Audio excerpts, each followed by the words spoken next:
Oh shoot! Josh, don't you think we need to get on and do the show? But this... Ha! Gotcha! What are you doing? I'm waiting for you. Oh, right, I'll be 1 minute.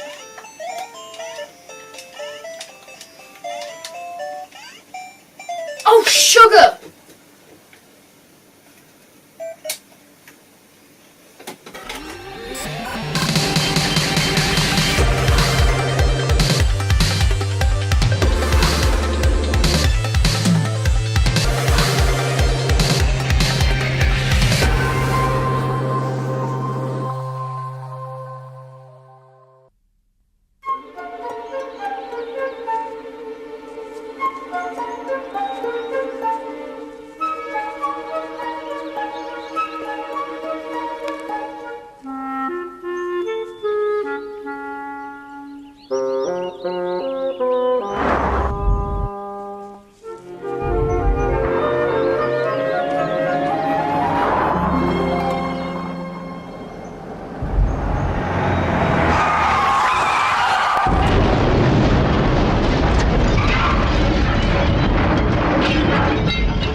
Hi, welcome to the Retro Shed once again. I'm Barry, this is Joshua, and now I've managed to get him to put the Game Boy down.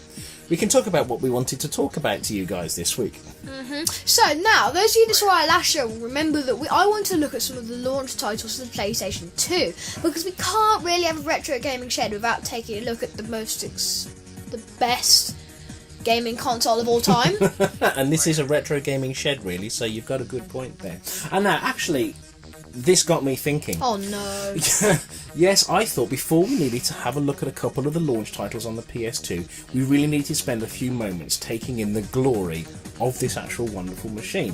When you take a moment to consider that back in 1994, when the original PlayStation was launched, Sony was the new kid on the block compared to Sega. True. And Nintendo as well, yet they managed to take over the entire gaming console market in less than 5 years. So here they were, little more than 5 years later, riding very high on the success of their little grey PlayStation, ready to pull another amazingly stonkingly good machine out of Sony's... Stonkingly? What's that mean? Stonkingly, I think, is like a British term. I'm sure it is for like... Why does Word not recognise it? Downright good, because Word's rubbish.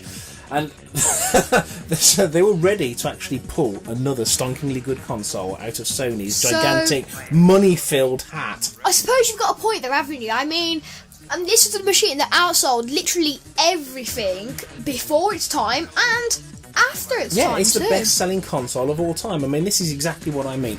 This really is a very special console indeed, and it was the best seller of the 6th generation of consoles, which include the Dreamcast, the GameCube, the Xbox, the original Xbox, and the PlayStation, and the PlayStation 2, actually. Wow, that is a pretty awesome lineup, to be fair, isn't it? I mean, I'd be happy to be stuck on a desert island with all of that lot, and all the games that come with them. Yeah, because they'd be pretty useless without the games, wouldn't they? And a power supply. How do you get a power supply on a desert island? I told you before, you plug them into trees.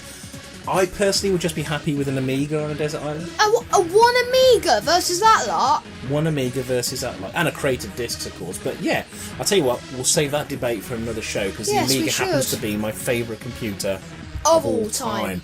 So the PS2 was one of the 128-bit generation that was from the era of gaming machines that stretched from, 1985 to 2005? 1998. Oh, do you know what? 1998 to 2005. That was... the year I was not... born. Yeah, so...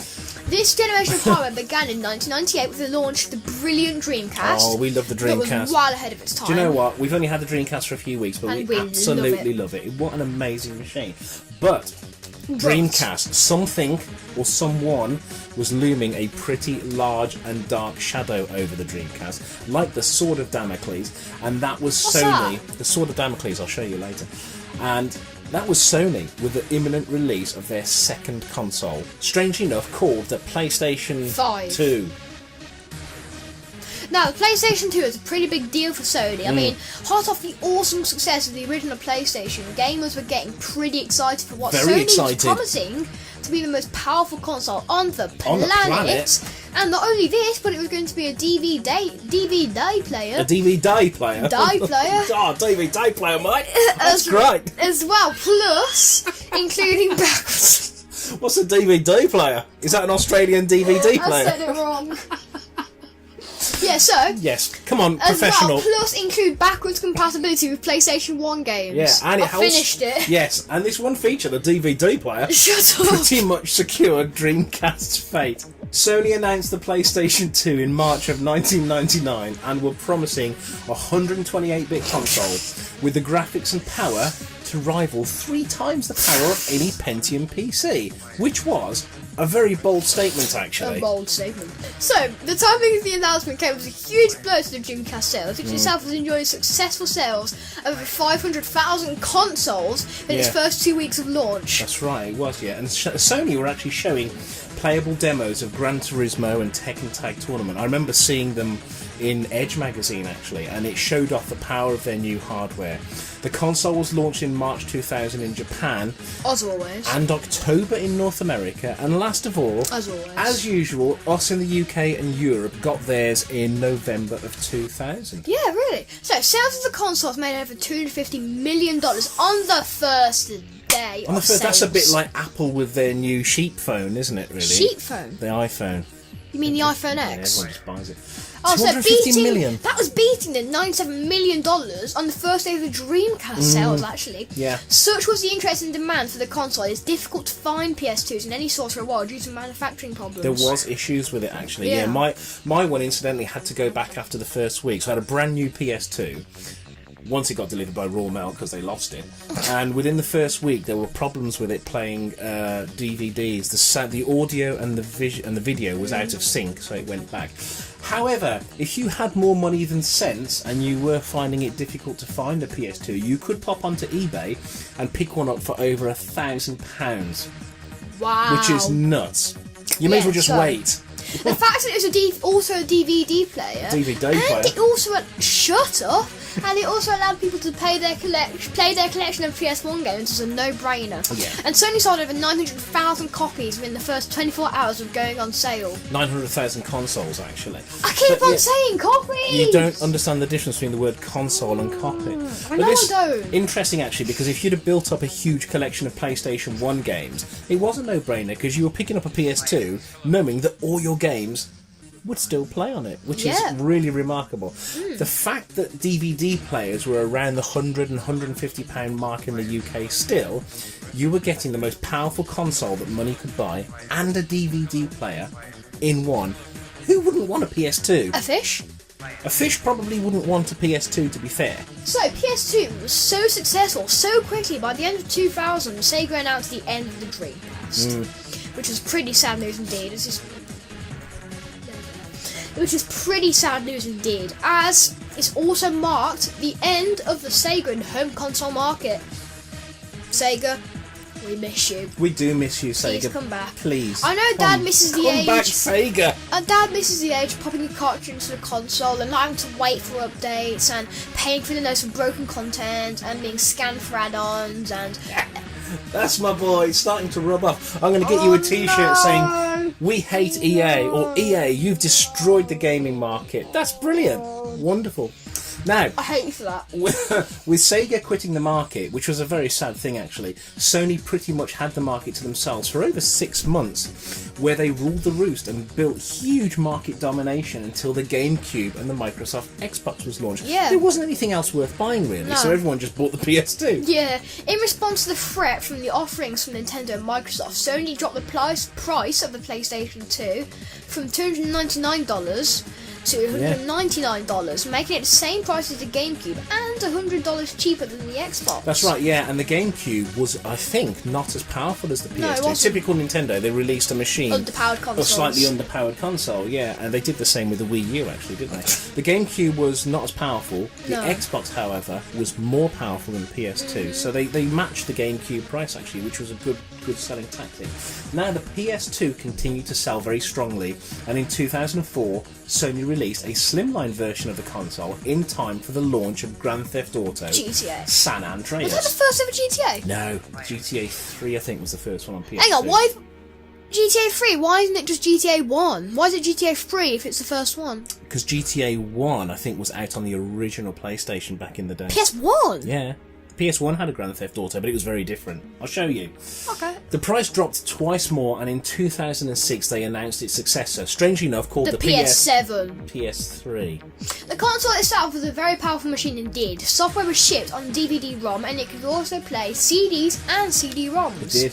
It also featured USB and FireWire ports for the connectivity, although there wasn't much interest in online gaming for the PlayStation 2. Although network play for certain games such as SOCOM was available.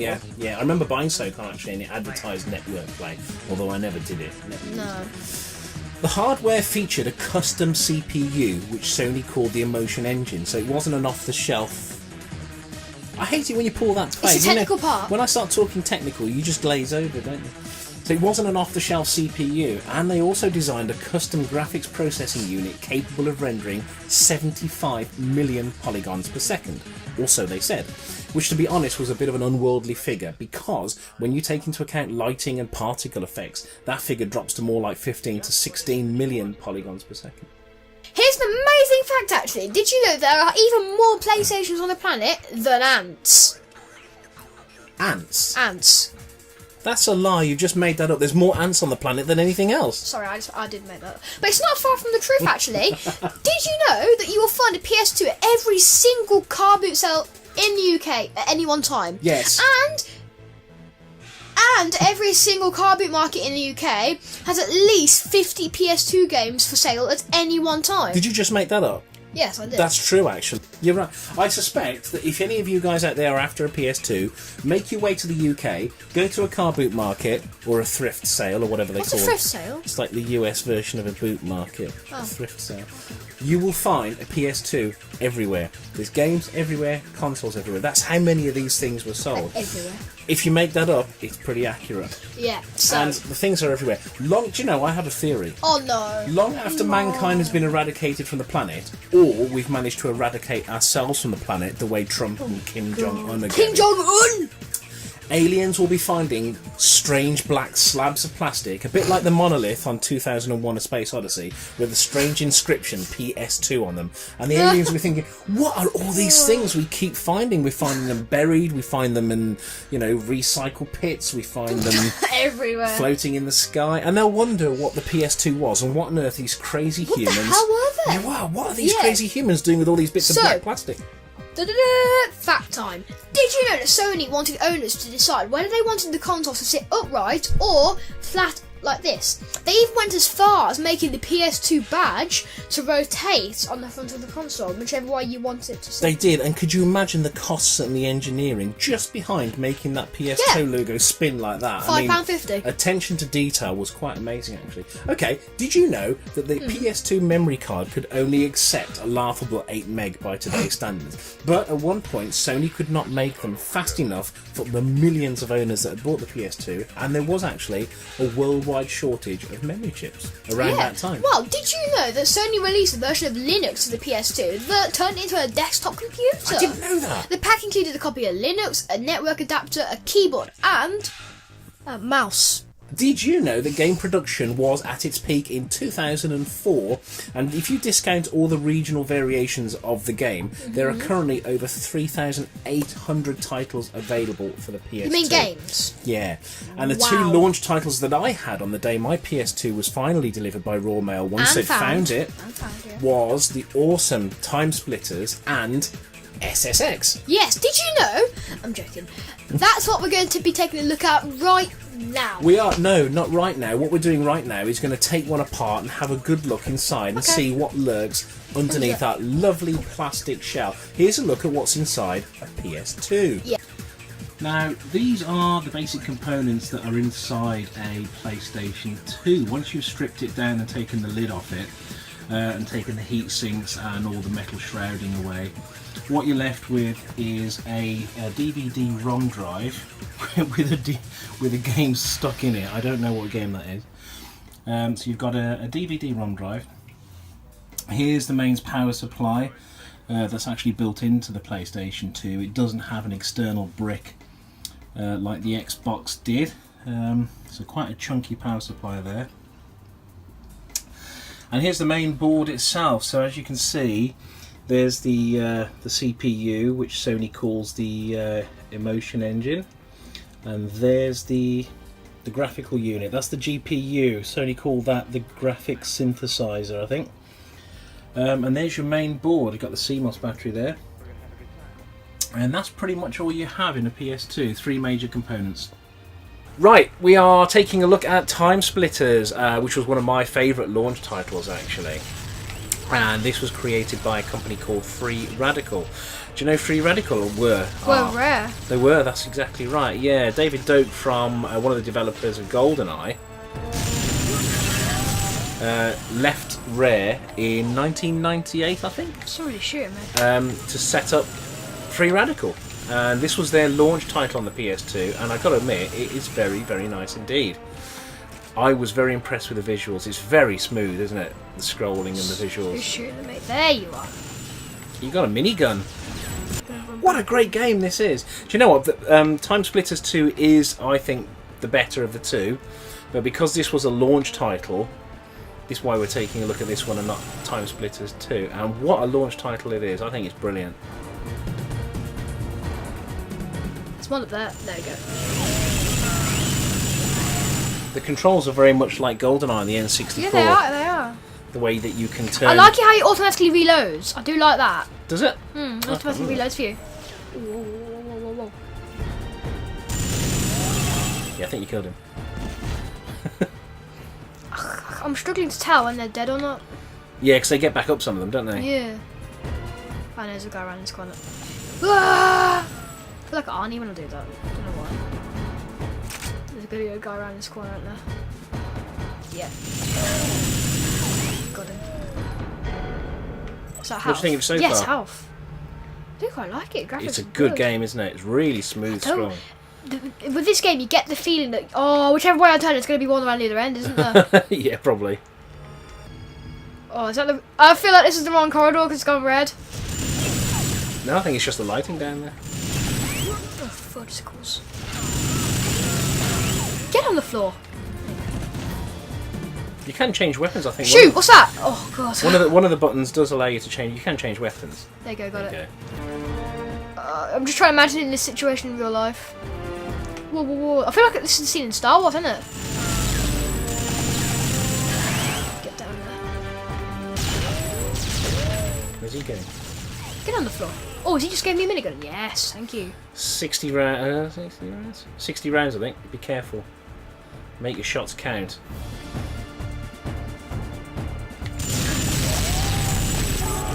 Isn't it good? It's Can't go difficult. that way. Go back to that control room on the left and see if there's a package on the floor. So the whole idea of this game is there are aliens called... You don't want to fire that near yourself. Right, pick up the disc and run back to where you started, if you can remember where it is. Right, go. See, they just morph out of thin air. These are time-shifting aliens called TimeSplitters. Don't fire that. You're just going to fire that and take your own head off. Can you remember which way you came in? Yep. Not Oh, that sugar! way. Not that way. Right, now go this way. Now this way. Now this way. Very good. Now here. Got it. That's it. Well done. Downed.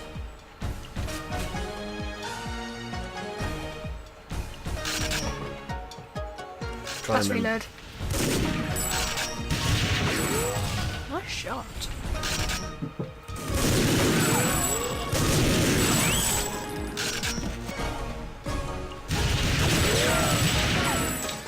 There is an aim, you know.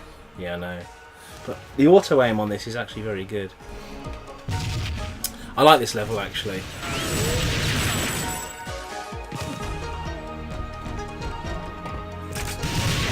Just He's throwing grenades. get down on the ground.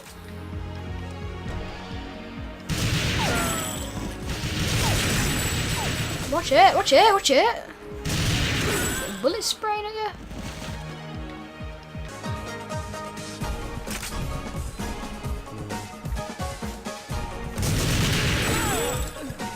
You got a nasty shot then. Oh, it's a health thing at the far end.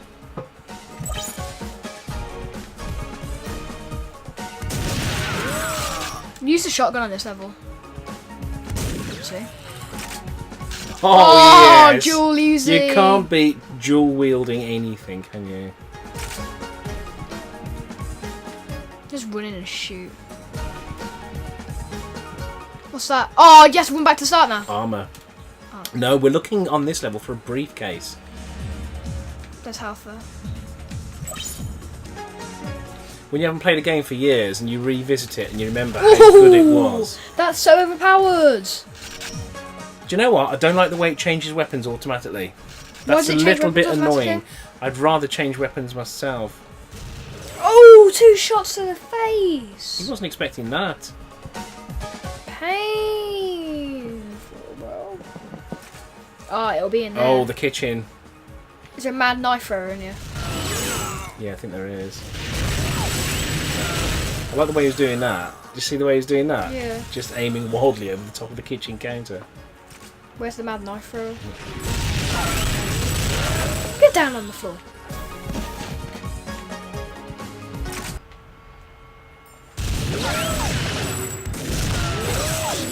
Controls are very, very sublime. Actually, really nice. Let's say sublime. Oh, yes.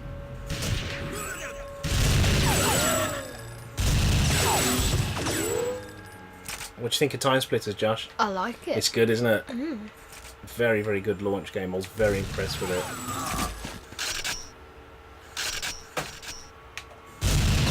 Right, there it is. So as soon as I grab this... Can you remember the way back? Run.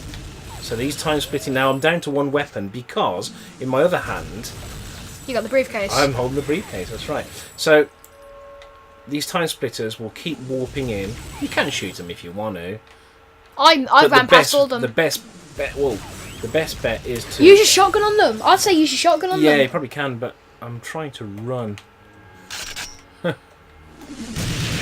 Oh, took his legs away. There'll be one more thing here. No. Right, yeah, that way.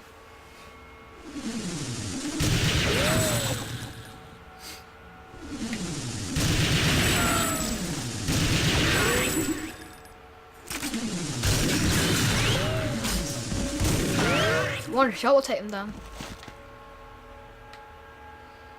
Boom, there you go. So that was the story level on TimeSplitters. Now I know Josh wants to take a look at another excellent SSX. SSX.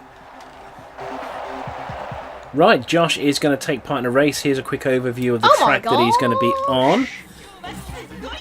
I think this is one of the easiest levels, so it'd be a good one to actually get started with.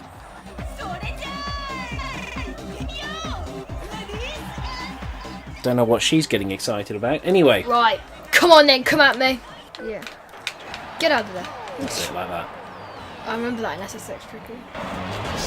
Right, let's see what Josh can do. Probably better than me because I haven't got a clue what I'm doing with this game. I might not do tricks because I try to finish the race. Yeah, tricks kind of like... Slow you down. Yeah, big time. I usually If you end up... fail. I could do things like that, but... Yeah, focus on where you're going.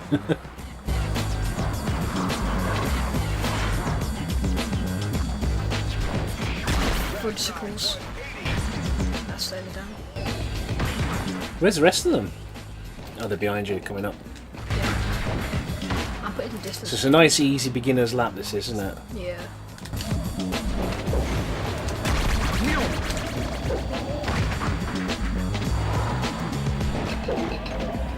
So what do you think of this as a launch title then? Good. It's pretty good, isn't it?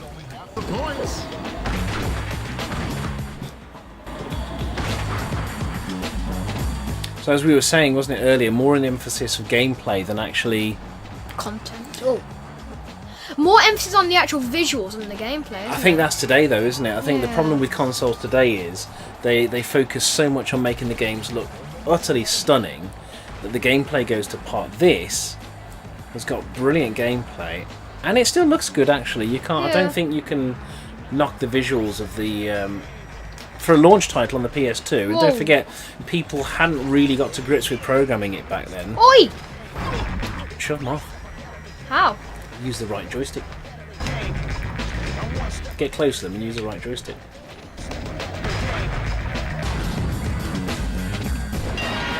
Go, go, go, that's it. They failed. They failed. What about this one? I'm going to take it. Oh, that speed. Ooh, the speed!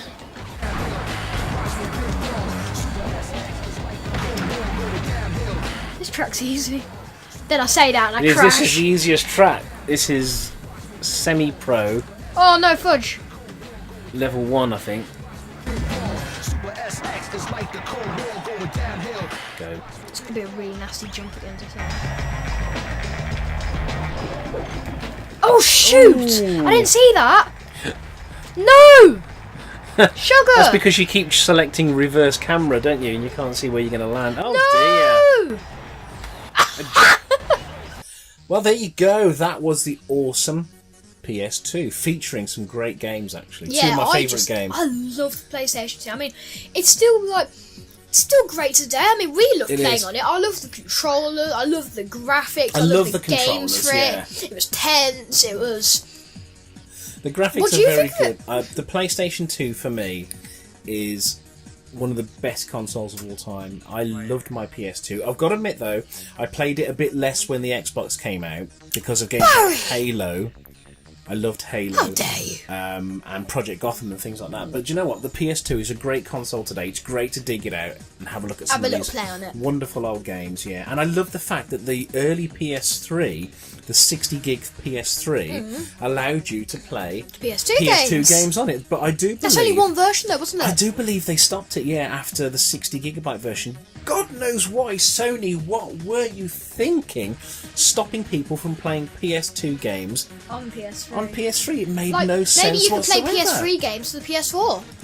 PS4 games to the PS5. I don't know if you've ever tried that. PS5 games to the PS6. But you can see why Sony dominated the market. It really was a superb console. You can see why it sold so well. It still is, and it will always have a place in my heart as a very, very special console.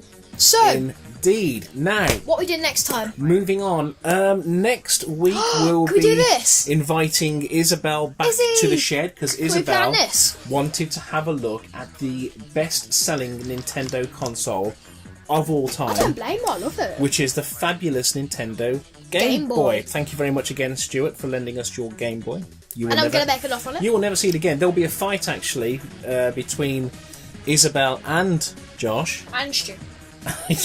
As to who gets to keep the lovely Game Boy. I will. And I just want a quick shout out as well, actually. I found a shop last week in Worcester. I didn't even know it was there. That's Worcester in the United Kingdom. That's near London. That's near London. And looking at my details here, it's in Worcester. It's on New Street, I think, in Worcester, and it's called Lock and Key Tattoo. 2-4-leaf, it says on the door. And it's actually a tattoo shop, but downstairs a lovely chap setting up a retro gaming store. And there was some great stuff in there, actually. Great games, great prices as well, some really good old consoles. So if you live near Worcester, pop and have a look at this chap, actually. The shop is called Lock and Key Tattoo. And I think the shop is going to be called Retroids or something like that. They're pretty new, they're setting up. Pop in there, say hello. tell him the Retro Shed sent you, actually. Yeah, do actually. And we'll pop in again and see him sometime. So, wonderful little shop there in Worcester. So, I guess that's it for today. Is that it for this week? Yep, lovely. Thank you very much for watching us. Like, and hope you enjoyed that. Let us know. Please tell people about us if you like what we do and you are a subscriber already. We'd like to get our subscriptions up a little bit more. Please so subscribe. Big ask for you guys. Let people know about us. And yeah, we love what we do and we hope you guys do as well. So we will see you next week. And there'll be Isabel here. And we'll be looking at The Josh Game Boy. nodding like a dog. The Game Boy. See you later. Bye.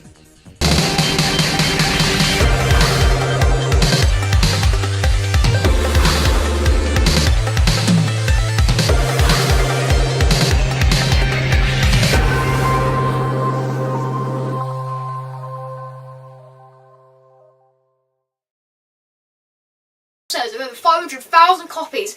Oh my god. Stop it.